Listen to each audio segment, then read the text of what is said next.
Okay, cool. And Yeah. tweeting.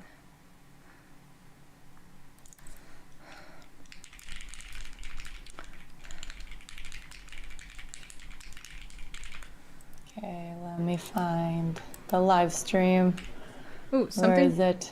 changed about your audio for a second just then.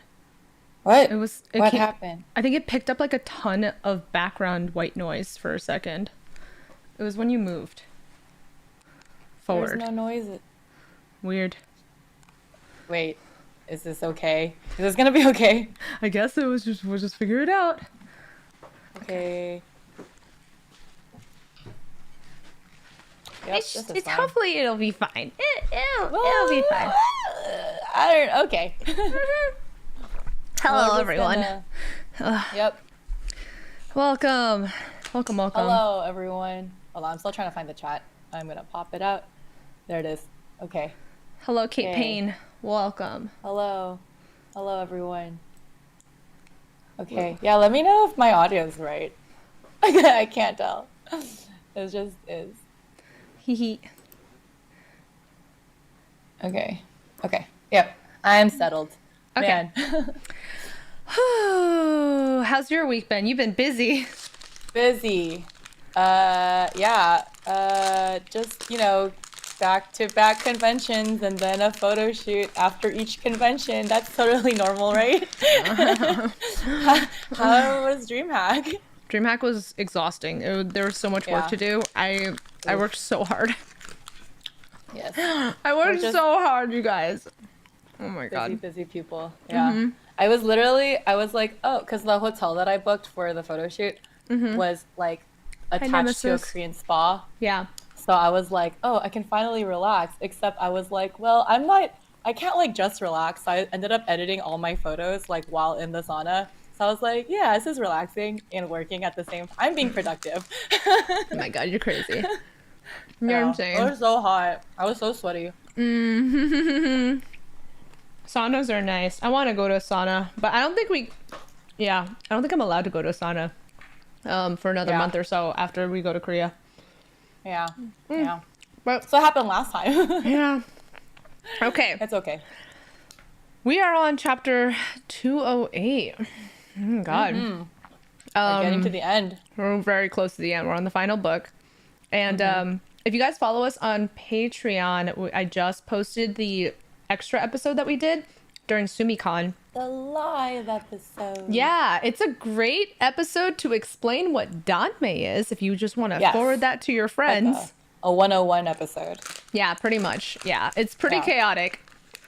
Yeah, we kept like getting off topic and like talking about other stuff too, but it's okay. That's just how it is. But I really like that panel. I want to do it at more cons in the future. Yeah, definitely. That was so much fun. I like that we can like explain what, because like so many people are like, what is BL? What is Danmei? It's like, well, I have to sit you down for an hour and like really explain it to you. So that panel really does that. So literally. Oh man. Yeah.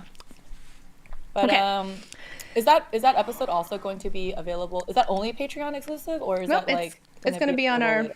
Yeah, it's going to be published to Buzzsprout tomorrow at noon. Yeah. Sorry, on Spotify. Okay, very excited about it. It's going to be on Spotify. Yeah, check it out on Spotify, y'all. Yeah. Okay, cool. Let's get started on our podcast. Jenny's... Am I streaming from my... I am at Kev's apartment because I'm still in Dallas. I have not left. I went to the con, and then I did a photo shoot, and then I sweated my body weight at a Korean spa, edited a lot of photos, ate some ramen. Now I'm at Kevin's apartment. Yep, that was my day. Yep, I streamed baking. Now my hands are really tired. And then after this, I'm going to go to my warehouse and work some more. Yeah. I have a photo shoot on Thursday. I have a photo shoot on Saturday. Yeah. It just never ends. Never ends. Oh Y'all, when I quit my job, I'd be like, oh yeah, I have more free time. Joke's on me. Joke's on me. Joke's on me. It's not happening. Played myself. Yeah. Okay. But anyways, okay, let's start for real. Yeah. Okay. Oh, yeah, we're ready whenever. We're already recording. Welcome to BLHQ. I'm Jenny Belly. And I'm Stella Chu. This is our weekly podcast breaking down the Danmei web novel Heaven Official's Blessing, written by MXTX. We deep dive a few chapters at a time and discuss themes, cultural backgrounds, and our overall reactions. Spoilers abound and screaming will be had, so you have been warned. A little recap of last week. Xie Lian and Hua Cheng gathered people to make an array against the evil spirits in the royal capital. They run into Heaven's Eye and Shi Qingxuan, who is now a mortal beggar. The group of cultivators and beggars work together to lure all the evil spirits so that Hua Cheng and Xie Lian can disperse them one by one. But suddenly they realize a stranger snuck in, and it turns out to be Xie Lian's guoshi from 1,000 years ago. Yeah, Mei Nian literally. Qing. Jun Wu appears to apprehend Mei Nian Qing back to heaven. Xie Lian kisses Hua Cheng goodbye and returns to heaven to report the situation. That kiss is so cute. No, when so Hua Cheng was cute. acting like a spoiled wife. I love that. I know. So that brings us to chapter 208. Ghost enters the mirror, nowhere to hide. Xie Lian walks down the main street of heaven with his face in his hands, wobbling unsteadily. The junior officials all stare at him strangely. When Xie Lian notices, he quickly drops his hand and coughs. My lips kind of hurt. Don't know what's going on. Ha ha ha. Oh my god. So stupid. The junior officials only look at him even stranger. What did you do to make your lips hurt? Apparently, when Xie Lian jumped up to kiss Hua Cheng, he jumped too hard and smashed their lips painfully. But he could feel that Hua Cheng smiled. He doesn't dare to think about it anymore and rushes forward with his head down. He didn't even have to mention it. I know! He didn't have to say anything. He could have just kept walking. He's so awkward. Oh my god. Currently, heaven has an aura of unease, and many officials have already gathered in the Great Martial Hall. The martial gods have already killed off the few hundred resentful spirits that have fled to the other cities, so the only city left to protect is the capital. Xie Lian sees that Pei Ming, Fen Xin, and the others are there, looking tired. He also sees Lan Qingqiu for the first time in a while. Lan Qingqiu's face is dark and is surprised when he sees Xie Lian. He steps forward to Jun Wu and says, "My lord, I heard you've already caught the green ghost Qirong." Jun Wu confirms that Yin Yu of Ghost City captured Qirong and the female ghost Xuanji. Let me write Qirong's name out.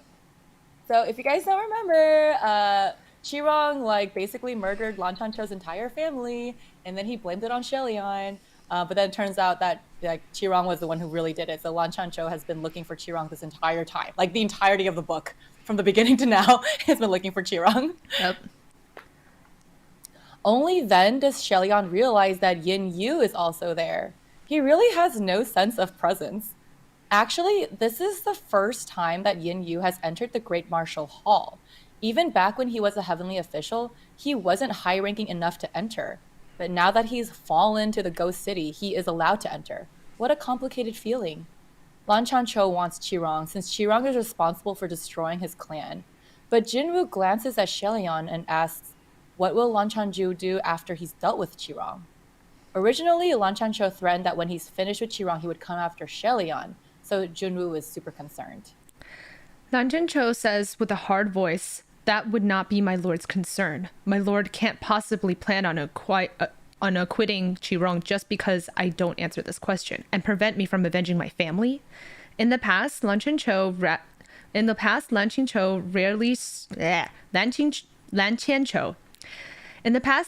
rarely spoke up in the Great Martial Hall, and when he did, it was for something silly. And yet now, whenever he speaks, his voice is filled with resentment. Pei Ming says placatingly, "Your Highness Tai Hua, Your Highness Tai Hua seems to have quite the temper today, eh? Of course my lord doesn't plan on acquitting." But suddenly there is a commotion outside and Mu Qing charges in. "My lord, I can't wait any longer." Mu Qing is wearing black with a grim face, and he seems to have broken free of the officials apprehending him. Jun Wu sighs and waves his hand. "I understand. And so?" Mu Qing says with a steel voice, "So I cannot continue to endure this baseless accusation. Hasn't my lord already captured that woman? I want to confront her face on." Lan Chancho also says, "My lord, please hand me the green ghost Qirong as well." Jun Wu is getting a headache from their raised voices, and he says, "Silence. Can you both not wait until I have finished dealing with Mount Tonglu?" Mu Qing reasons that heaven needs as many martial gods as possible to help with the resentful spirits. Why not clear his name as soon as possible so that he can help? If she is brought out now, the truth will come out.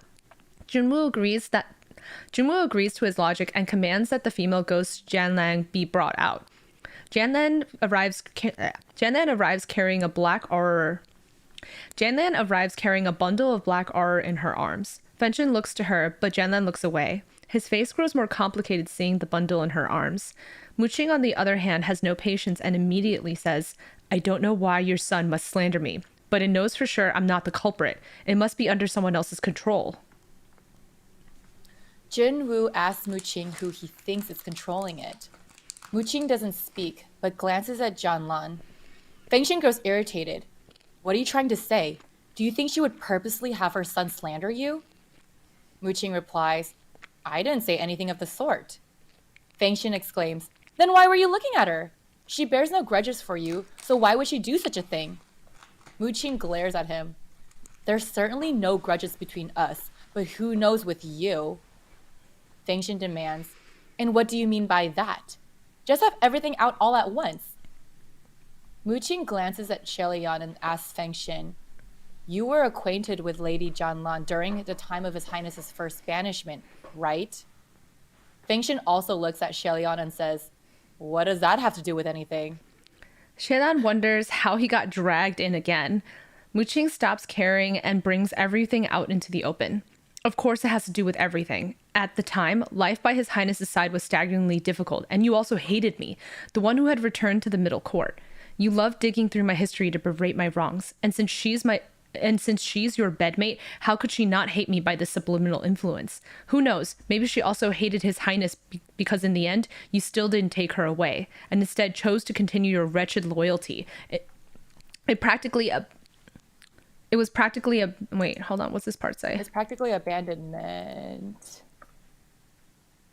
Oh, it was practically abandonment. Fengchen can't bear it anymore and roars, stop your bullshit! Fengchen flies out and attacks Muqing, who returns the blow. Jianlan wants to stop them, but the fetus spirit suddenly cries out with a crackling, horrifying noise. Pei Ming and Yin Yu have to separate Fengchen and Muqing forcefully, while Quan stares from the side. It's a total mess in the hall, and Xie Lian can only hang his head and sigh. After a moment, he says to Jun Wu, my lord, the priority right now should be to find White No-Face and manage the human face disease. It's the person who we captured earlier who is the most important piece of the puzzle.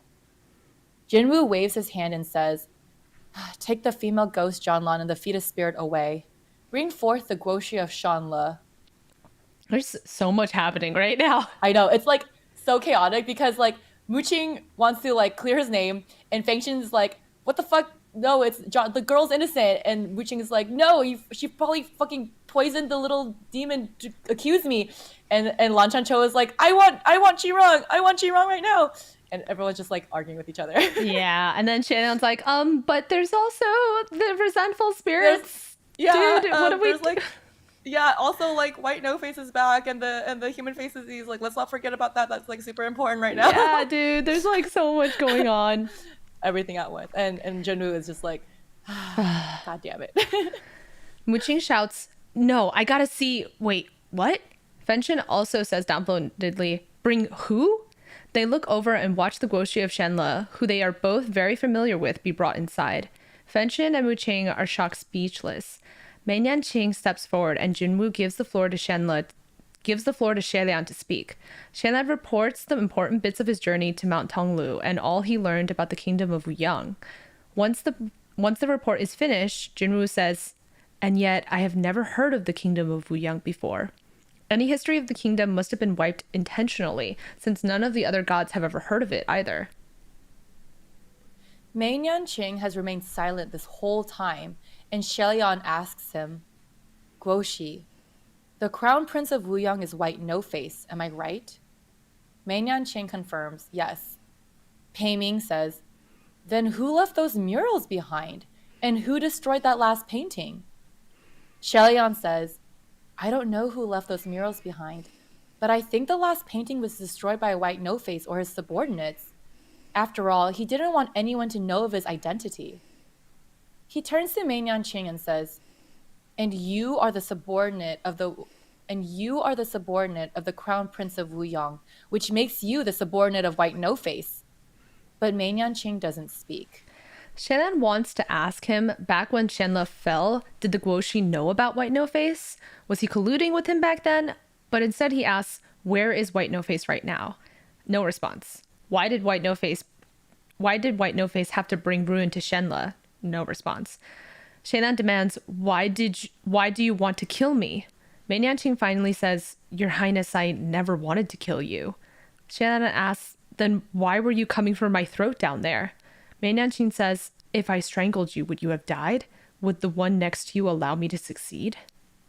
Oh, was he asking for his own death? Oh, there was a reason, but it'll get revealed later. Don't forget, like, literally the last episode, Mei Nianqing tried to, like, strangle Xie Lian, but then Jun Wu, like, interrupted him. After a moment of silence, Xie Lian asks, what did you want to awaken in me? Earlier, Jun Wu told him that the Guoxi wanted to awaken something in him. What could it be? Mei Nianqing stares at him strangely, making Xie Lian feel uneasy. The fate of the crown prince of Wuyang is so similar to his own. Is there really no connection between him and White No-Face? After a long silence, Mei Nianqing says, Your Highness, these questions you ask, it's not quite the right time for me to answer them. Even if I do answer, you might not believe me. However, there is one thing I can answer you. Right now, White No-Face is inside this great martial hall. He is standing right before me. Xie Lian is taken aback. Isn't Xie Lian standing right before him? Fenshin shouts, Guoxi, you open your eyes and look properly. Who is the person in front of you? It's His Highness, your disciple. But the other officials are already whispering. Could it be that His Highness and White No-Face share a split soul? A split soul is when a person's soul is split in half and each half has its own memories, personalities, skills, and appearances. The more people speak, the more Xie Lian starts to doubt himself. Was he White No-Face? Has he been White No-Face from the start? Did he bring ruin to Shenle? Torture himself for 800 years? Was it all himself to blame? Now, this introduction of the split soul is kind of important, and they kind of it's really weird how they just bring it upon us like now in the middle of this argument. That it's like such a small detail because it's not even the main characters talking about it. It's like the whispered rumors in the background of the other heavenly officials. But let's keep that in mind. Jun Wu says, Shanle, calm yourself. But Xie Lian feels himself falling apart. But just then, he remembers what Hua Cheng told him once before. No, I can swear that you are you. You're not anyone else. Trust me. Hua Cheng said that he was not White No-Face. It could never be his fault. Remembering this, Xie Lian's mind clears and he steadies himself. Jun Wu descends from the throne and comes to Xie Lian's side, concerned. But just then, Mei Nianqing reaches out and pulls the sword from Feng Shin's waist and lunges at Jun Wu. But Xie Lian and Jun Wu are the most talented martial gods, and Xie Lian easily seizes the blade. Feng Shin quickly restrains the Guoxi and says, shocked, Guoxi, what you're doing is pointless. But Mei Nianqing struggles and roars to Xie Lian, Look, take a look, quick. Yin Yu rushes forward. Your Highness, are you all right? What happened? Mu Qing asks, look at what? What does he mean? What is he planning? It's complete chaos, but Xie Lian is as still as ice because he saw something reflected on the blade. It's the handsome face of a young man, but on this face, 3 other faces were growing on it, and each of the faces are contorted, horrifying, half crying and half smiling. The sword at Fen Xing's belt is Hongjin, which has a mirror-like quality that reveals evil. The reflections that the blade is showing is not on his own face, but the one standing behind him.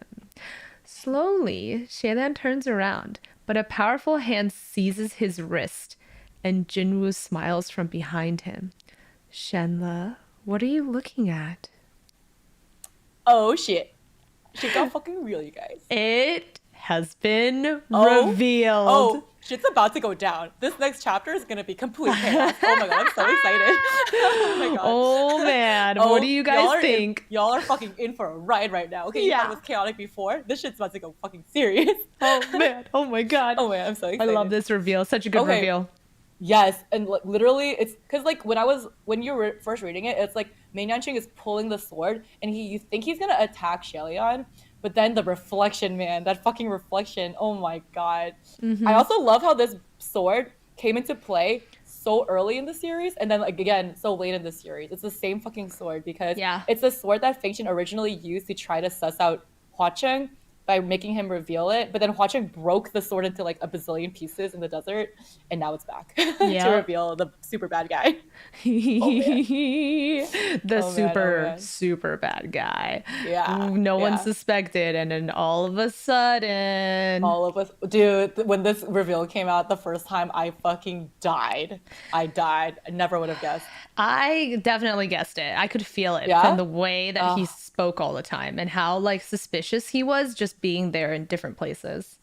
So the funny thing is the writing is really reflective of this. So this is the turning point here where Jun Wu's identity gets revealed, right? So anytime before when they're describing Jun Wu, he's always described as this like heavenly, like patriarchal figure. Like Xie Lian always looks up to him, respects him. He's like, the way that they describe him is very like, you know, like holy. And now whenever Xie Lian thinks about Jun Wu, he's like patronizing and like an elderly talking down to a child. Like the way that he's described, like for the rest of this book is like a patronizing dad who thinks he knows better than everybody. So like, it's just, I love that twist in the language. I love it too. So good. Yeah, I never expected a twist like this, you guys. Yes. I hope people in the chat who have not read this book yet are surprised. Yeah. I know Tankirius is probably surprised. Tankirius is shook.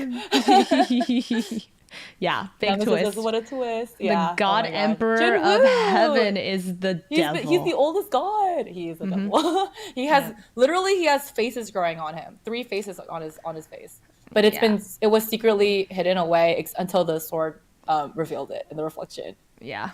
Crazy. So fucked. So disgusting. I know. I can't wait to see this animated. It's so gross. Okay, cool. Let's move on to the next chapter. I hope you guys are excited. Okay. Oh my god. Chapter 209, Chaos in the Heavenly Court. Nefarious wave shakes the heavens. When Mei Yanqing said White No-Face was there, he didn't mean Xie Lian. He meant Jun Wu. Xie Lian never would have suspected Jun Wu, and he's frozen with shock under Jun Wu's powerful grip. He says, your face. But Jun Wu replies casually, a moment's carelessness, and they've come out again. He squeezes Xie Lian's wrist until he drops the sword and it hits the ground with a loud clang. But it is too late. Many heavenly officials near Xie Lian saw the horrifying reflection in Hongjing. There is a dead silence in the Great Hall. Mei Yanqing uses this chance to break free from Feng Xin and grab Hongjing from the floor. He raises it with both hands and stands before Jun Wu. Everyone, look closely. Look at the face of this man standing right here. Pei Ming points a sword at Jun Wu and shouts, "Who are you?" Mei Yanqing says very clearly, "He is White No-Face." Mu Qing is dumbstruck. How can he be White No-Face? Is White No-Face impersonating the emperor? Then where's the real emperor? Jun Wu sighs and raises his hand. You've disappointed me again. Mei Yanqing suddenly looks like he's being strangled. Lan Chanchou picks up his sword to charge at Jun Wu, but Jun Wu just turns his head slightly and Lan Chanchou is sent flying back. Pei Ming, Lan Chanchou, Feng Xin, Mu Qing, and Quan Yizhen, every martial god in the hall surge forward, but only an incense time passes and Jun Wu has defeated them all, with his one hand still gripping Xie Lian's wrist. Everyone else in the hall is on the ground, with only Jun Wu and Xie Lian left standing. Mu Qing throws up a mouthful of blood and shouts at Xie Lian, "Move! Do something! What are you zoning out for? Waiting to be killed?" But Xie Lian can't move, even if he wanted to. If he wiggled a single finger, Jun Wu would notice and snap it off. The best move is to stay still and cautious. Jun Wu is still the number one martial god Jun Wu is still the number one martial god in the three realms. The heavenly officials furthest from Jun Wu try to run out the door, but the door slams shut and traps everyone inside. Mei Nianqing is yanked forward by an unseen force, and Jun Wu grabs his collar. He smiles and says, "Did you think that by changing your mind last minute and telling in front of everyone that I won't be able to do anything? Did you think that once they knew, they could threaten me by uniting together? I can annihilate all of them with just one hand." Mei Nianqing shouts to Xie Lian, "Your Highness, run away. He's gone crazy." But the next second, he can't speak, like something is choking his neck. The Guoxi has always worn robes that cover his neck, so Xie Lian can't see what is happening. Jun Wu sighs and says, "You dummy. What you're doing is no different than pushing them into a fire pit. Originally, this affair had nothing to do with them, and now no one shall leave the heavenly capital alive." Xie Lian immediately calls out to Hua Cheng's spiritual communication array. This is the first time that he said Hua Cheng's password, but the situation is too urgent to feel embarrassed. However, Xie Lian does not receive a response. This was the same type of communication barrier that was in Mount Tonglu. Jun Wu says, "No need to keep trying. If I do not permit, then you cannot communicate." The heavenly court was built on Jun Wu's power, so he can do whatever he wants. Now the entire upper court and heavenly capital is isolated from everywhere else. Suddenly, the hall doors burst open. The heavenly officials inside cry out in joy until they see who it is. It's Ling Wen in her male form, wearing the brocade immortal. Ling Wen kneels before Jun Wu and says, "My lord." Jun Wu replies, "Rise and get to work. You know what to do." Ling Wen smiles and says, "Of course." Fucking Ling Wen. Just fucking... Yep. Yep. Here she is. Wu Qing says, shocked, Wasn't Ling Wen still at large at Mount Tonglu?" Jun Wu replies, "That's correct. However, I feel Ling Wen is very useful and only made an insignificant mistake, so I've summoned him back." Ling Wen and the Brocade Immortal are now Jun Wu's subordinates. Just then, a white shadow flashes in and latches onto Jun Wu's foot, nuzzling his boot. It's the fetus spirit. Fengxian is shocked. His own son is ignoring his injured father and hugging the leg of the enemy? It turns out that the fetus spirit is loyal to Jun Wu too. Soon after, a troop of martial gods enter the hall. These are all gods that Jun Wu appointed and therefore are only loyal to him. Ling Wen orders the troop to take all the other gods to their palaces to keep them inside. Pei Ming comments that Ling Wen is heartless, and Ling Wen offers Pei Ming to join her side. But Pei Ming declines. While everyone is being escorted out, Jun Wu personally escorts Xie Lian back to his palace. Xie Lian wants to ask Mei Nianqing more questions, but he isn't given the chance. When Xie Lian exits the Great Royal Hall, he is shocked. All the junior officials are unconscious on the ground, and the sky, which was sunny and bright earlier, is now cloudy and gloomy. He also hears the sounds of a bell from far away.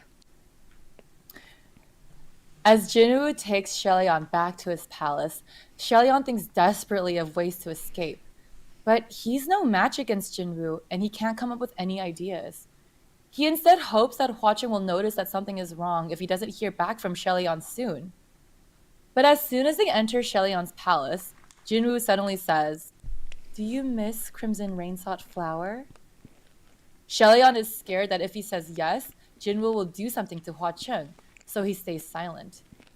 Jun Wu smiles and says with a warm voice, "No need to worry. I know, you must miss him. No need to worry. I know, you must miss him. I'm sure you really want to communicate with him." Even though Jun Wu sounds kind and dependable like before, Xie Lian feels more confused and terrified. Jun Wu then says, "If you really miss him, then why don't you connect with him for a bit and chat, Shenle? And you know what to say. Don't let him be worried. I'm sure that Crimson Rainsought Flower of yours would be very happy that you're connecting with him as well." Jun Wu has already seen through Xie Lian's plan of waiting for Hua Cheng to notice something is wrong. He places a hand. He places. Wait. Oh, that's on. He places a hand on Xie Lian's shoulder and casts a spell that will allow him to listen to the communication array. Xie Lian hesitates and then says Hua Cheng's verbal communication password. Jun Wu laughs, amused by the password, but Xie Lian is too tense to feel embarrassed. What is this fucking password? I know, I want to know. It's so fucking weird. It's something super, super fucking embarrassing. Yeah. Hua Cheng responds instantly, and he sighs. Gaga, Gaga, it's been so long. You finally remembered Sanlang. Xie Lian looks at Jun Wu and says, Sanlang, I haven't even left for 2 hours. Hua Cheng replies, to me, the point is you left, not only 2 hours. Even for an instant, it's still separation. Xie Lian feels incredibly embarrassed despite the situation. Jun Wu tells him, unfortunately, he will have to wait longer than 2 hours. Continue. Tell him that until the resentful spirits have been taken care of, he will not be able to see you. Don't give any hints in a roundabout way. I can hear everything. It'll take 7 days and nights to clear up all those resentful spirits. Xie Lian says, if you can't even wait 2 hours, what will you do if I need to take a long time this time? Hua Cheng asks, did Jun Wu stuff you with a big pile of missions? Xie Lian says yes, so Hua Cheng offers to help him. But Jun Wu says, tell him after you complete the missions, I will permit you to take a 3-year break. Xie Lian replies, there's no need, Salang. You're already a great help by guarding the array for me, so just let me handle everything else. The Emperor already said that after I complete this big pile of missions, I can have a 3-year break. I won't have to do anything. Hua Cheng says, only 3 years? Xie Lian replies, is 3 years not enough?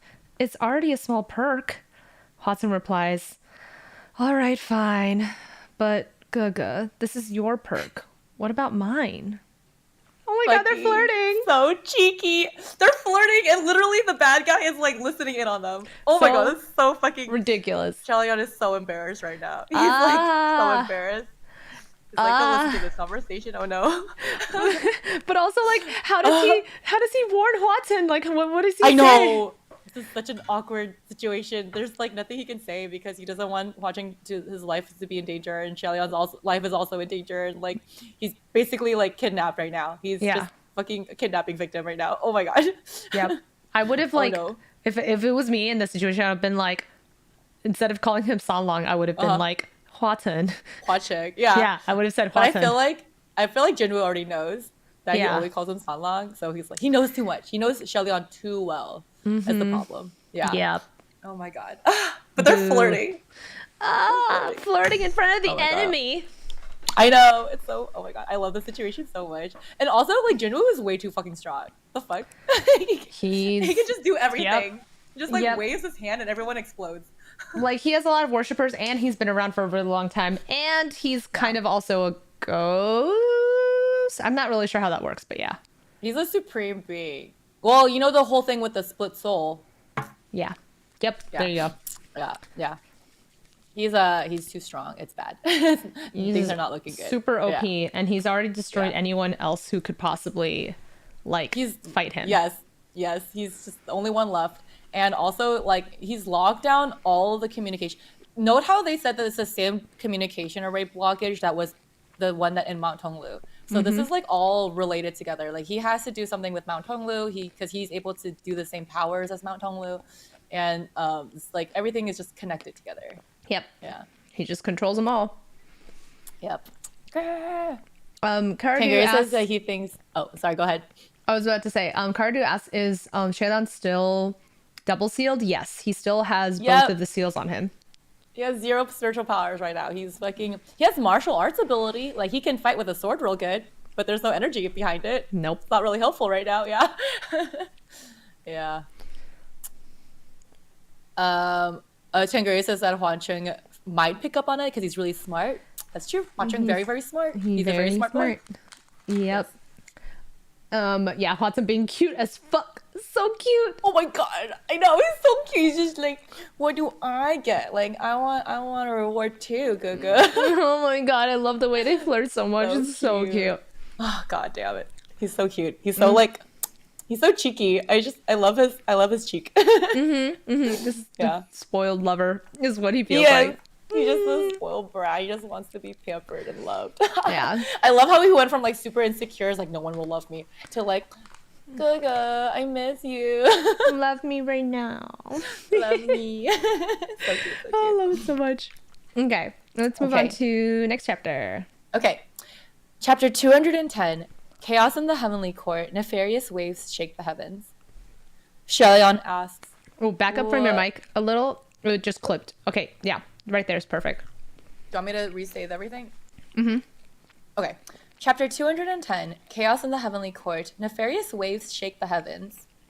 Xie Lian asks, Whoa, what perk? Hua Cheng says with a smirk and raised brows. What do you think? Speaking of which, Guga still owes me quite a bit of spiritual powers. Am I wrong? Xie Lian replies cautiously, No. Hua Cheng replies, Then has Guga thought of how you'll repay me? Xie Lian replies, Not really. Hua Cheng says with a stifled laugh, Since you haven't thought of anything, then why don't you let me decide? After this affair is over and done with, and you have your vacation, Guga can take your time to pay me back for everything. How's that sound? Xie Lian glances at Jun Wu, feeling more embarrassed. Oh, yeah. Since Watson receives the answer he wanted, he sounds pleased and satisfied. He finally changes the subject and says, And so, it's so rare for Guga to seek me out through those communication array. What is it? Jun Wu eyes Xie Lian, and Xie Lian says cautiously, Actually, it's not really anything. I was just afraid that having been gone for so long, you'd worry. Watson replies, Didn't Guga say so yourself? You haven't even left for over 2 hours. So why would you worry that I'd worry? Xie Lian doesn't know how to respond, but suddenly Watson laughs, saying, Oh, I get it, Guga. Maybe it's you who missed me so much after separating for only so long. Turn the tables. God. Yes. The answer is yes. Flirt. Xie Lian feels himself burning hot with embarrassment under Jun Wu's watchful eye. He replies softly, Hua Cheng responds softly, Me too. I really want to go up there and whisk you away. Xie Lian's heart feels warm and extremely anxious at the same time. He looks at Jun Wu again nervously, then replies, Nah, it's okay. It's a mess up here in the heavens right now. If you come, they'll probably lose their heads. Just wait a bit longer. Hua Cheng replies lazily, I understand. I understand, Guga. I won't go up to scare them. I hate that blinding light up in Heavenly Capital. I still have to guard the I hate that blinding light up in the Heavenly Capital, and I still have to guard the circle of people here. So I'll just wait here sagely for Guga to come back. Xie Lian sighs out in relief and says, Yes, be good. Watson replies, But if I'm going to be good, Guga can't come back empty-handed. I need rewards. Reward. Xie Lian replies, Of course, of course. They say their goodbyes after that, and the communication finally ends. Jun Wu says, It seems Shenla has been living an exciting life down there below. Xie Lian doesn't know how to respond, but as Jun Wu turns to leave, he calls out, My lord, just who are you? Are you the emperor or something else? He doesn't know what connection Jun Wu has with White No Face, but Jun Wu is the person that he has respected and looked up to for years. He feels like his whole life has flipped upside down. I feel so there's actually a whole lot about Xie Lian's like relationship.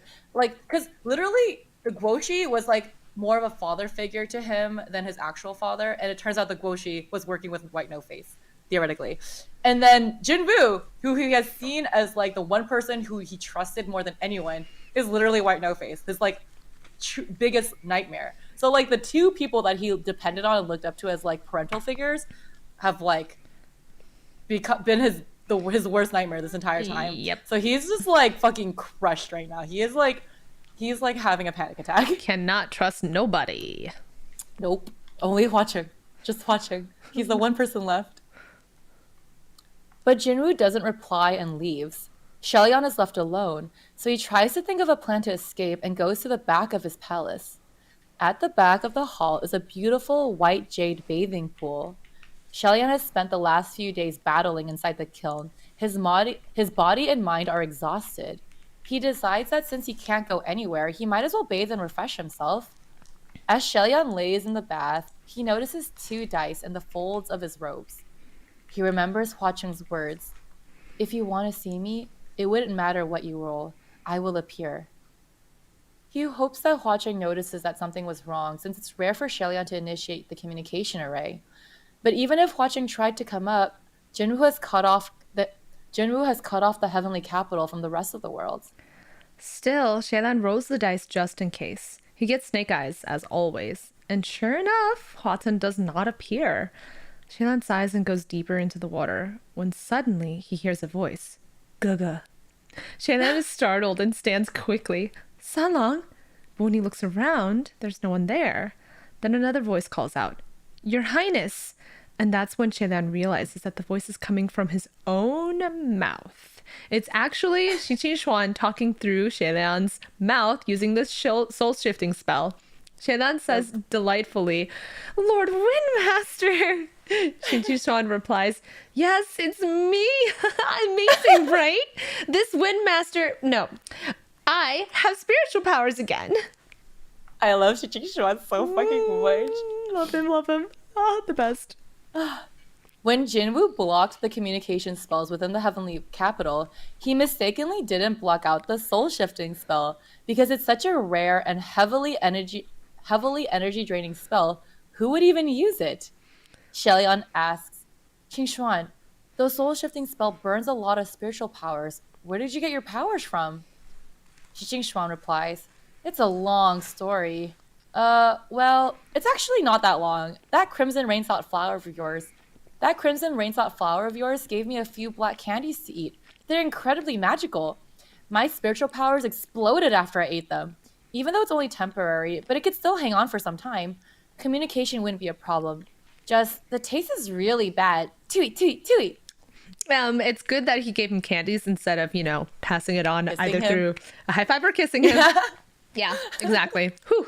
Yeah. Just wipe sweat off my forehead. Xie Lian asks, Who called me Guga just now? Shi Qingxuan replies, It was me.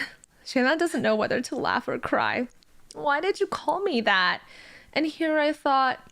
Shi Qingxuan laughs. I know. You thought it was Crimson Rain-sought Flower who came seeking you, right? It was him who told me to call you that. He said if I called you that, you'd know he'd come and you'd feel better. Xie Lian realizes that it's true. When he heard Guga earlier, he felt instantly reassured. He asks, Is he right next to you right now? Is everything all right over in the royal capital? The resentful spirits didn't suddenly start anything, did they?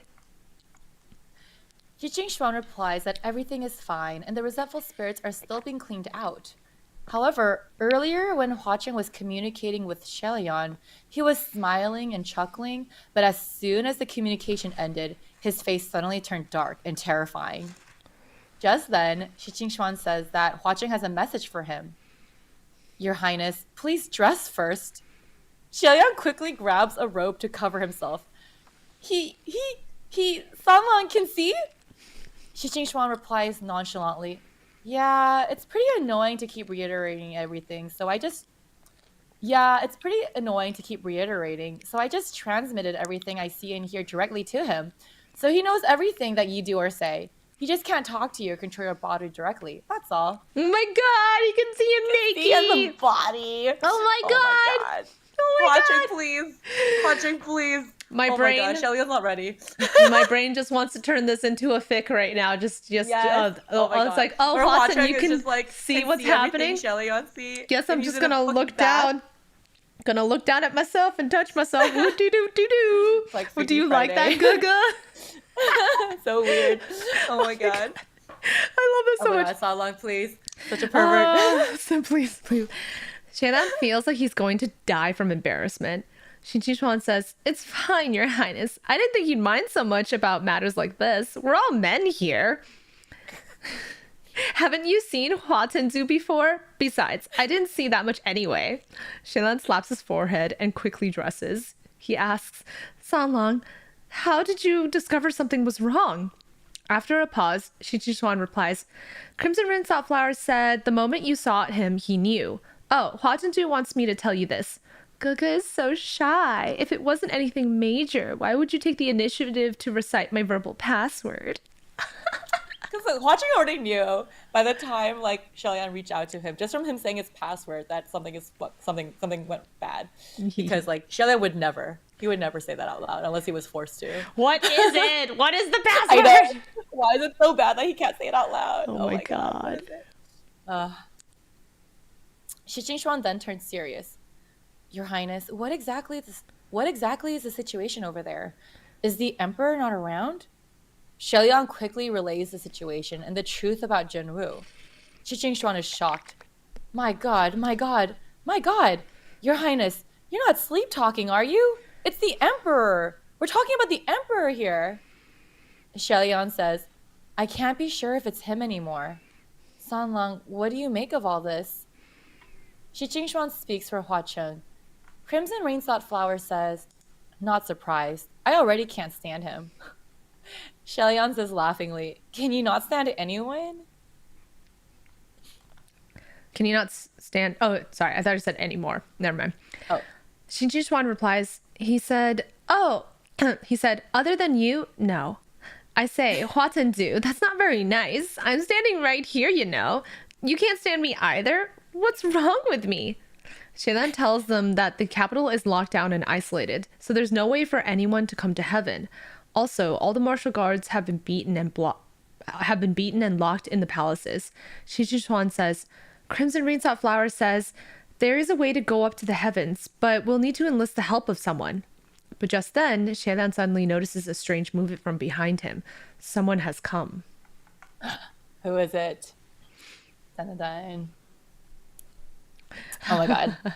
So much flirting. I love how Shi Qingxuan is just like stuck as the middleman, like communicating back and forth for Hua Cheng. Because, and he's like completely oblivious of their feelings for each other.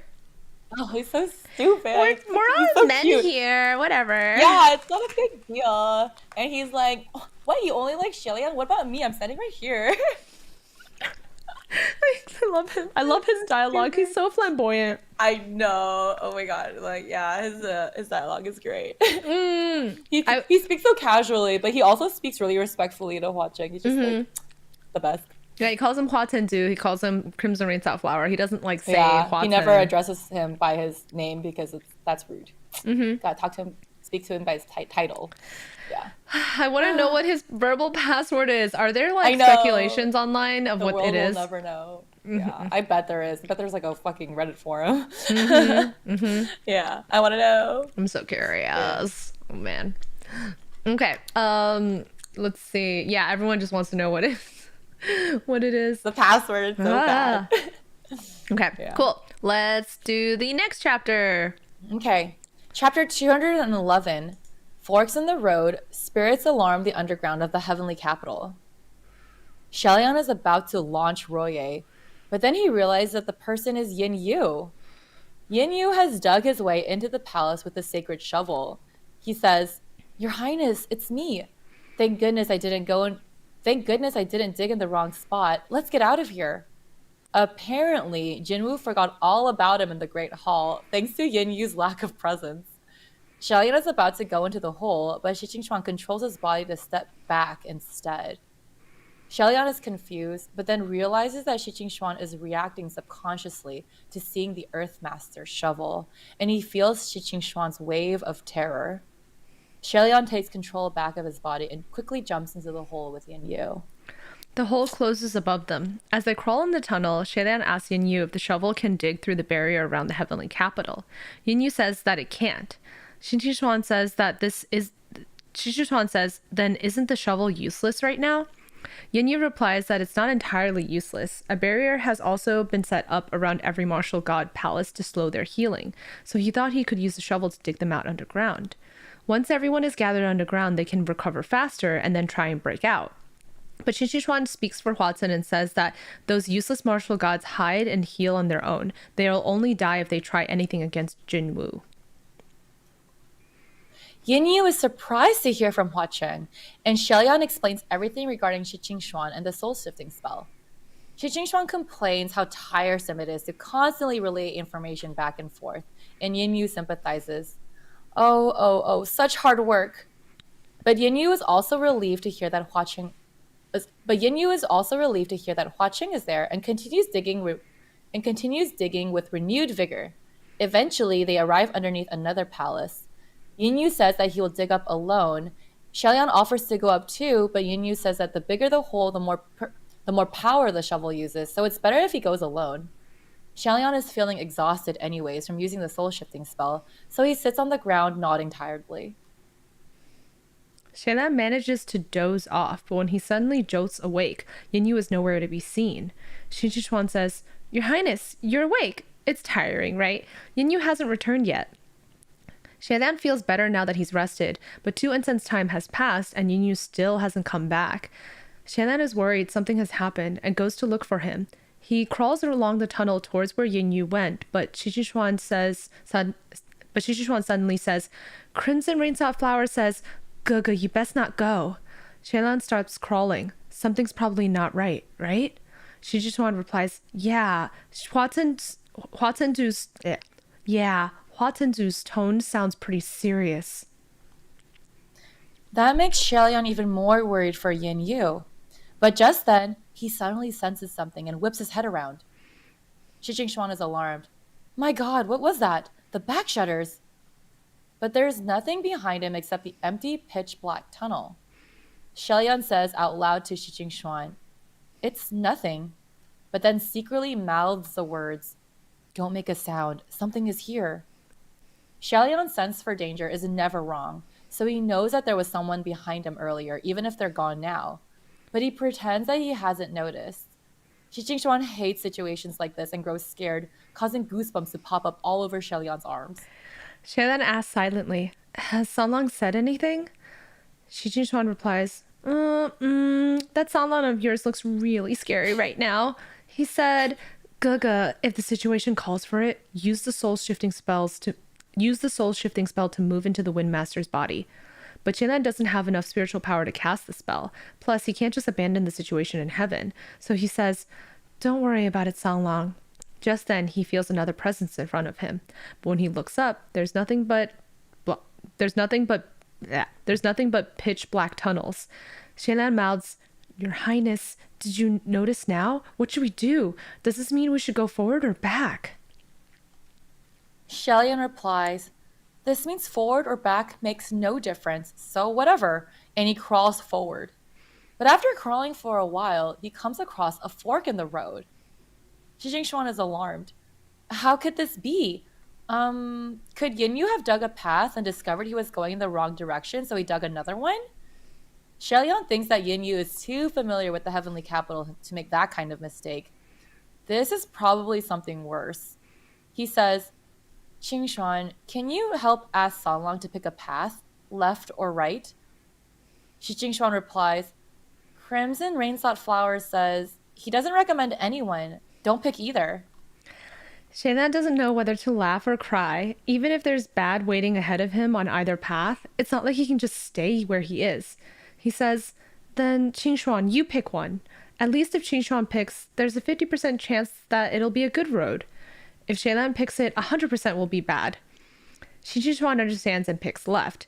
As Xie Lian crawls down the left path, the tunnel gets narrower and narrower, almost suffocating. After crawling for a long time, though, they suddenly come up into a large space. Xie Lian is relieved that they didn't run into any danger and wonders what this place is. Shi Qingxuan says that this place feels familiar. Xie Lian looks around and then realizes that this is actually the place where he had rested earlier. Shi Qingxuan is creeped out. How did they get back where they started? Did they crawl into a big circle? Xie Lian realizes that no way Yin Yu dug that tunnel. He wouldn't have wasted such time on such a meaningless act. Xie Lian crawls out again to the fork in the road and this time goes to the right. As he crawls, Shi Qingxuan comments that his luck must be bad since he picked the wrong road.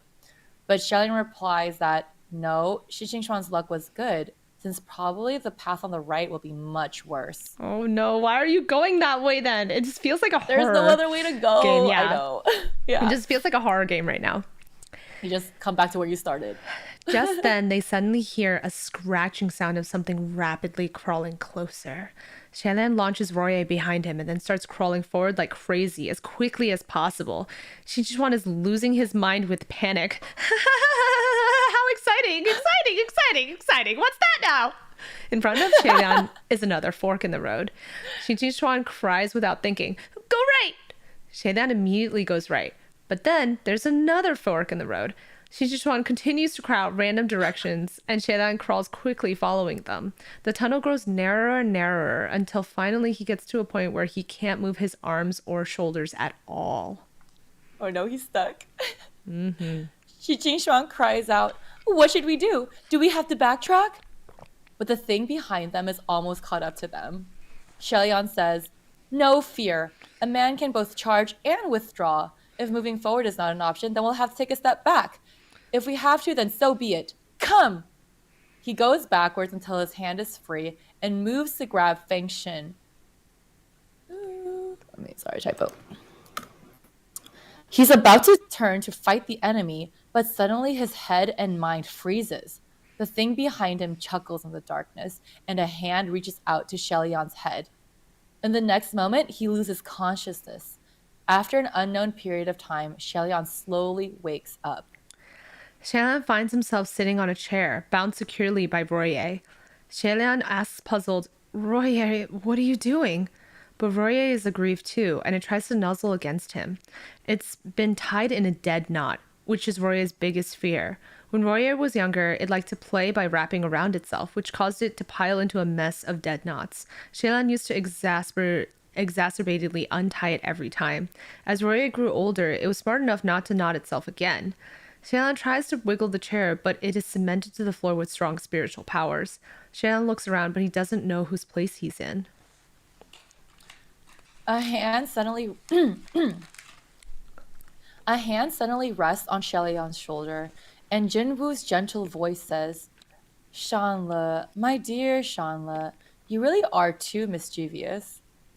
Jun Wu moves to face him with his hand still on his shoulder and says, "In the past half year, you've come back. In the past half year, you've come back. The heavenly capital broke here and there, destroyed all over.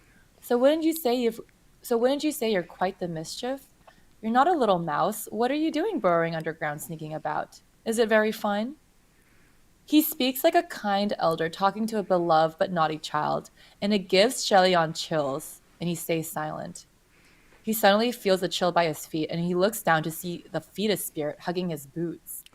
Xie Lian realizes that when Yin Yu was digging underground, Jun Wu probably found and captured him. Xie Lian says, "You have such a despicable hobby." He realized that Jun Wu purposely toyed with him in the tunnels, chasing him until he felt panic and anxious, just like how White No-Face toyed and played with him in the past. If he wanted to capture him, why not just capture him directly? Why try and make him feel terror and fright? Jun Wu says cheerfully, "But Shenla is now much braver than before." Xie Lian asks where Yin Yu is. Jun Wu turns to the chair and says, "No rush, you'll see. And not just him."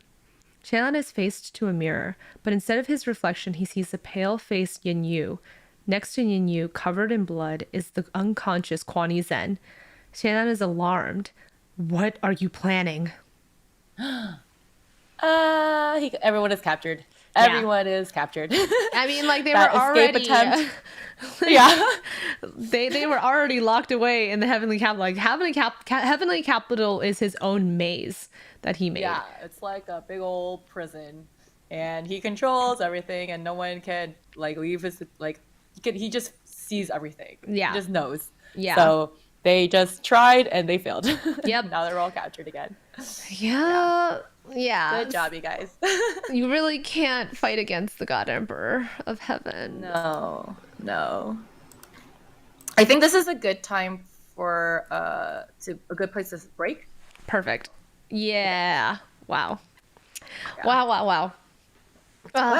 So stressed, you guys. God. Yes, there's So much Things are going on right happening. now. And also for you to Everything. realize how strong Jun Wu is. Like, not only is he physically strong, but he's mentally very conniving. You can't really fool him. He's He always like a few steps ahead. he loves torturing people. Like as you can see, he just like fucking he likes to let them escape and think they have the upper hand, and then he likes to like fucking play with them Yep. because he's like sadistic as fuck. Is He's he like a, actually super sadistic. Yeah. is he a Gemini? Yeah. Because he has split personality. Oh no, I'm a Gemini. Don't say this. But you do Oh like no. hurting people in a certain No, way in no, when they pay for no. What are it. you talking about? No. I'm innocent. Yeah, totally, totally. Yeah, yeah. Oh man. But yeah, Jinwoo, fucking crazy person. Oh my god. Love it. Oh, it's so good. It's finally revealed. Now we can, instead of it Yeah. being a mystery, we actually know what's We've happening. been tiptoeing about it a lot, so now we can just say it. Like Jinwoo's evil. He's the bad guy. He's the bad guy. He do the Yeah. bad thing. Oh man, love it. Okay, Yeah. what's your off topic today? Oh my god, I have this fanfic that I just finished reading the other night, and it's so good. It was so good. I was like crying and smiling and like so many emotions, but I had to pull it up. Okay, let me pull up mine as well. I have I've been reading so much, especially because we I didn't get a chance know. to record last week. Yeah, so they've just been building up. Okay, so this fanfic is called "Across the Street to Another Life" by Dana Jen, and it's actually written by the same person who wrote that like bartending weighing AU. So this is also a modern AU, but in it's set in America, and it's based off a movie that I've never seen, but I think it goes beyond the movie because like the scenario is so I have to see this movie because it's really fucked up. This book, like the fanfic that she wrote is really fucked up. So I can only imagine like what the movie is like. Okay. But basically the idea is that Lanjan, when he was like 3 or 4 years old, his mother was killed, and he was kidnapped by like this mafia guy who is like the Wen clan. And he's been put in a cage and trained to like kill and fight like a guard dog. And he has this like metal collar on him, and he's been like kind of like psychologically like trained by like with drugs and like through abuse to like whenever they take the collar off him, he like retreats into his mind and becomes like a savage animal and like kills people. But then when they put the collar on, he's like this like timid mouse that lives in a cage in a basement because that's like they just use him as like a fight dog for their like mafia things. And anyways, but he has this memory of his mother who like used to play the piano, and he like loves music and he can feel and hear the music around him. And so one day when they are on the rounds to like beat people up and collect money, he hears like a piano playing from a music store, and he leaves the car that he was supposed to stay in to see Wei Ying like playing on the piano. And Wei Ying is like, "Hey man, what's up? Do you like Mozart?" And Lanjan doesn't really know how to like speak because they treat him like an animal. Like he's illiterate. He can't like he doesn't know how to like eat with forks. Like he eats with his hands and stuff. Like he just acts like an animal. And so like that's when he meets Wei Ying and he runs away because he's scared. But then like they're on this other collections thing. But then the Wen Zhao, who was supposed to keep track of him, gets killed, and so Lanjan like runs away, and he escapes to the music room because that's where like he like felt happy the last time he felt happiness. And he sees that like Wei Ying and his son are like sleeping upstairs and like in their apartment. He's like watching them creepily from like stalking them, and he like passes out like sleeping by the dumpster. And Wei Ying sees him, and Wei Ying has his own history. Like he had he was like an alcoholic who fell in love with like a meth addict, and they had Ion together. And so she like commits suicide and dies, and he's like left raising this child. So he like knows what it's like to like feel helpless and homeless. So he sees like Lanjan in the dumpster sleeping, and he like takes him in. He's like, "Oh my god, I hope you're not a serial killer. This is so stupid. I am a single father. Like I'm endangering my child, but this guy looks like he's suffering, and I don't want to like." He's like, "I don't want to let another person suffer." So like it's just a story of like a person who wasn't treated like an animal, like learning how to be human again. And like he like Ion teaches him how to like read and like do math. It's like super cute. Like he teaches him how the alphabet, and Wei Ying teaches him how to play music, and he's like like Lan Zhan turns out to be like a genius composer, like musician, like he like gets like he has like perfect pitch and stuff. And then there's like the whole looming thing with the mafia like still looking for him and stuff. Like it's just like a really good story, and I like marathon read it, so it's so good. Wow. It's so in depth. Yeah, it's really good. I would. I honestly, I don't know if I would have read it based on the premise. I, literally, yes. I read the story and I was like, that seems really out of character. But then I realized it was written by an author that I like, so I was like, I'm gonna give it a try. And it's super freaking long. It's like 90,000 words, almost 100,000 words. But it is. Oh my god, the writing is so funny because like when it's Wei's perspective, he's just like, oh dear God, I brought a serial killer into my house. My parents are gonna fucking kill me. Like he's like his dialogue is really funny. And it is explicit because like they do like I mean there's people living together. They're like sharing a bed and they're just like he's learning sexual urges and stuff, you know, because like he doesn't know how to be a person. But it's so good. I just fucking loved it so much. Yeah, I stayed up all night reading it because I like wanted to finish it. Nice. I've found a bunch of really good ones lately, and I still haven't finished some of them because they're really long. Okay, but I'm gonna start with this one. This one's not too long. This one's pretty short. It's only 14,000 words, and it's from the Husky and His White Cat, Yizhen Erha, and it's a mermaid fic. I love mermaid fic. Yeah, this one's so good. Pretty good. This one's called so pervy. I know, oh my god, but this one's not pervy. This one's actually teen and up. So dope. It's called When I Let the Water Take Me by Devil Soup, and I love Soup. Yeah. Oh my god, they're a good writer. Yeah. This one's great. So the summary is Chu Wanning washes up on shore of a beach with no memory except his own name. He's fine with the solitude, but eventually another man washes up after him, and this man has answers to like his entire past.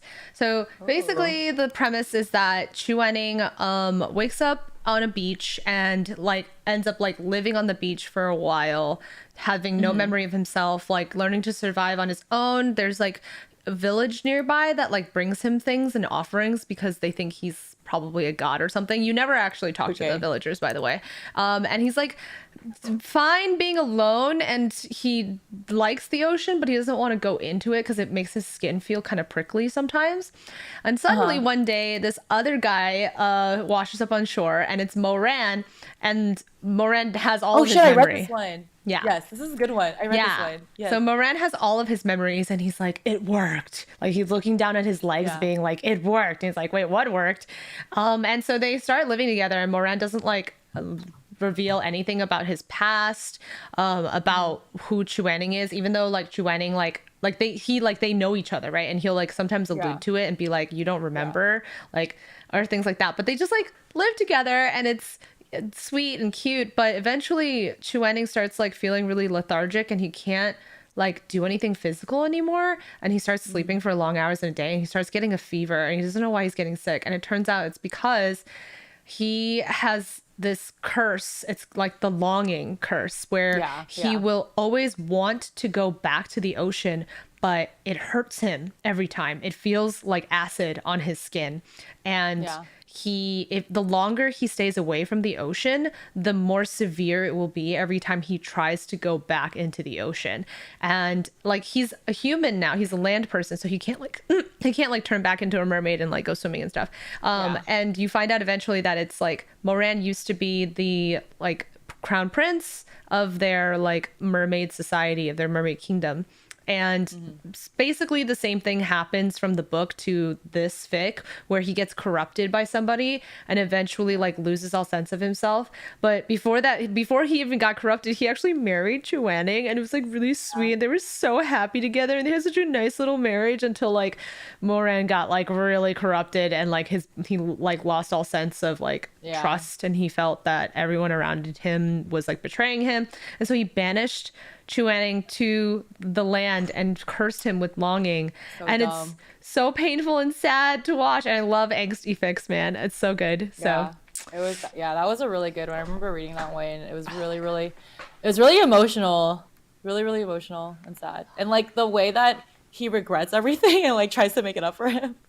Oh I my God. love it. I love it when Moran feels bad. Yeah, he's like, you did bad things, you should feel bad. Yes, I like it when Moran feels bad. I like it when Lo Binghe feels bad. Just filled with regret. I love it so much. I love it when Jiang love Chen that. feels bad too. Yes. Oh, that's the worst. When he's like, oh fuck, I'm a terrible brother. Yeah. Oh no. It's good Yeah. shit. It's good shit. You guys love it. Yeah. Yeah. Can So you that- type the fic name somewhere? Stella's off Updating the notes at topic. the same updating the notes at the same time. Got it. It's in there Dope. now. Thank you. All right, cool. Yay, Double Soup, really good author. Like, love their stuff. Yeah. Good soup. Is good soup. Good soup. It is good soup. Cool. So now is the time to talk about the Patreon. Let me open that up real quick. Patreon. Patreon. So we actually got a new patron this week. Oh my god, that's awesome. So we currently have 15 patrons, which is amazing. Woo! Yeah. Thank you. It's very Thank nice. you guys for It's supporting us. paying all of our bills. Thank you so much. We bought a lot of merchandise, so that's yeah. We should update this. We should make a storefront. I know. I was actually Yeah. gonna do it while I was either in Korea or Japan because Marshall, yeah? he knows how to do Shopify's. He did a Dreamily Shopify, so I was like, maybe I should just ask him to do it for me. Yeah, maybe he can help us out. Yeah, That'd be dope. Yep. Okay, so looking at comments, let me scroll. Oh my god, there's so many. Okay, so episode 43 uncut. Kate says, Xie Lian is such a champ when it comes to changing the subject if he's uncomfortable. That's so cute. Absolutely, he changes the subject every fucking time. He's like the master of it. Oh my god, so funny. Yeah. And then yeah, just everyone's just been listening to our episodes and like clicking likes and stuff. So thank you for interacting Oh, thank with you. our stuff. We appreciate it. And if you guys didn't see it, we have new logo art because me and Jenny both changed our hair. We changed our hair. We changed the avatar of our podcast design. Yeah, we did. So it's different now. It's cute. Yes. Has our new hair, which is great. Yep. All right. So also we like to shout out our C20 tier. Let me take a look. I haven't actually seen if it needs to be updated. Just need to update it. Boop, boop, boop. Apply filters. Let me look at our... Trying to find that quote where Hua Cheng was like flirting with Xie Lian. All right, so we like to thank our patrons in our C20 tier because you guys are the ones who support us financially the most. So Yes. Thank you to Owl. Thank you, FaceBoy23. Thank you, Kita. Thank you, Kate. Thank you, George. And thank you, Rob. Thank you so much for being our top tier patrons. Can't do the show without y'all. Yeah, seriously. And if you'd like to support us on Patreon, you can find us at patreon.com/BLHQ podcast. We post a bottom show episode every week in which we just talk about some other stuff we've been reading. Usually smutty fanfics or smutty manhwas. Just smut in general. Yeah, in general, it's just a really good schmut. And if you don't want to support us on Patreon, that's totally fine. You can also find us on Twitter and anywhere that you listen to podcasts to find us more. Yeah. Like, find out more about us and stuff. Okay, and then as Hua Cheng sighed, Guga, it's been so long. You finally remembered your San Lang. So cute. I love when he's whining. Bye, everyone. Bye. All right, cool. So we have that episode. Bada bing, bada boom. Locked in. Yes. And it's been recording. Yep, it was recorded. Good stuff. And then freaking Oolong unplugged my light. Hold on, let me plug it back in. Oh, really? What a jerk. I know, Oolong, why? He like looked Now at me go and get after yourself he a did mango it. pie. No, we can't. We have we're recording a second episode right now. Yep. I cannot go get a mango pie. I'm also I'm hungry. still here. Yeah, I'm so hungry. I stay. Okay. I stay. Yep. I stay. All right. Well, I need to write the summary real fast. Yes. Let me Okay. find. Copy this. Y'all get to hear us do the mundane things. Mm-hmm. All right, let me The know when you behind-the-scene have things. episode 45 doc Okay. saved, and then I will open that up. And then 45 is made. I'm gonna take my headphone out so I can write the summary. okay. Okay, I get distracted by noises, but yes, 1 second. I'll be back. Okay. Oh my god, okay. Hello. Oh, we're not leaving. We're staying right here. We gotta record that second episode, and also our 2 bottom shows, because then that will make us good for the 19th and the 26th. And then while we're in Korea/Japan, or actually Korea probably, we're gonna try and record another episode, so that will be good for the 3rd. But then we're gonna have to record another episode so that we'd be good for the 10th. So, because I come back to the States the Friday the 12th, or Friday the 11th, Thursday the 11th, one of those days, whenever I land. And then we'll record another episode on the 16th, I guess. I don't even know. There's just so much. Oh my god, Cardu, please join our Patreon. I would appreciate that so much, because it seriously really helps us a lot. Yeah, it seriously helps us a lot. And like, I would like to be able to commission artists. I would like to be able to commission fan fiction writers to write stuff for us, because that would be so cool.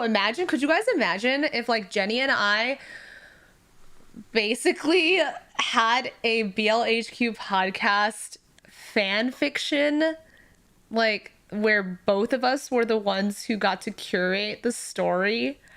I would die. I would literally, oh my god, that would be so fun. Especially if we got like our favorite fan fiction writers and was just like, hey, can you just, here's the premise. Here's the premise, and I know this. Can you just make sure the smut is like extra spicy? Please. I know we're really busy. We're gonna be traveling. Yeah. I'm excited to try. I'm actually excited to do nothing. I'm gonna go on a content freeze. And I'm just going to lay down for a while. Yeah. You're gonna have your own section and archive of our own. Yo, for real. Yeah, I know, Caradu. No, thank you so much for buying all of the merch. No, I really appreciate that. Thank you so much. It means a lot. Your support definitely did help, for sure. Yeah. So yeah. At some point, Jenny and I will start that store Spotify thing, a Shopify thing, and then that way we'll have our merch available. We definitely need to find an artist to draw some other merch for us. I'm really excited for a nice long break, for sure. Yeah, it's gonna be good. It's gonna be a good break. Now you have some noise in an empty office for 1 more hour. Oh man, empty office. Wah. Oh, thank you, Kate. Yeah, I will set up that Shopify at some point. And I still have to take pictures of all of our keychain tags. I have other key tag ideas for the future. I just, gotta get them done first. Gotta start making them, manufacturing them.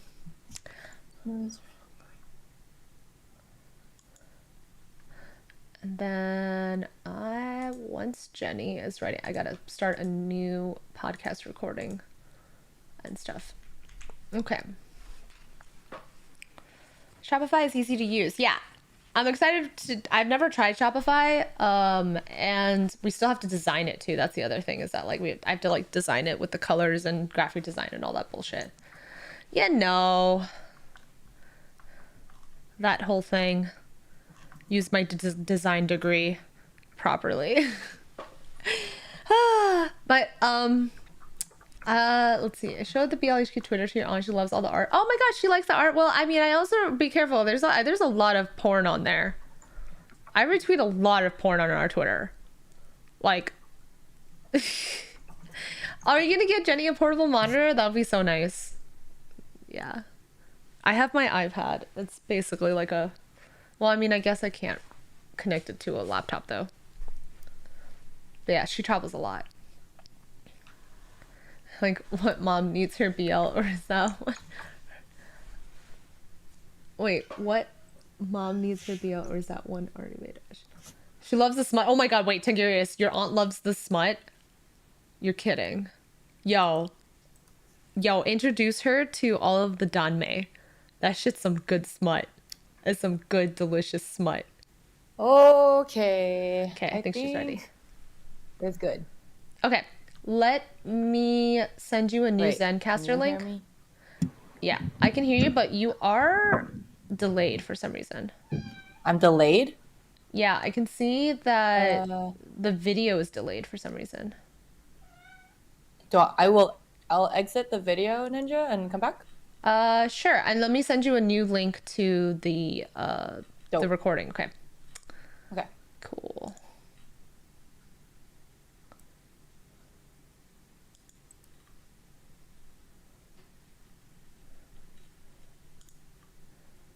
Episode. Record episode. BLHQ at 45. I'm gonna send this to Jenny. Okay. And then I'm gonna update this.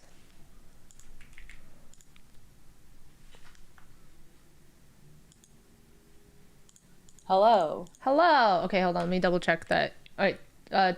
Talk for me. Words? Yes. Yeah, you are perfectly synced right now. Okay, so I'm gonna Dope. start the I guess there was recording. something weird with the website. Yeah, it just needs to be reset. Okay, cool. Okay. Hold on. Are we doing a new YouTube recording? Oh. Okay. I'm gonna do that. Guys, we're Okay. gonna restart the YouTube recording. It's gonna be episode 45. Okay, leave, but also click on the live Refresh again. your page. Yeah, or something like that. I don't know how YouTube works, but we're gonna start a new recording. Okay. Okay. Oh, this is not my living room corridor. This is Kev's living room. I am still in Dallas. I have not left Dallas yet. So. Wait, why hasn't yeah. it stopped the stream? Oh no, what is happening? What is Hello, happening? you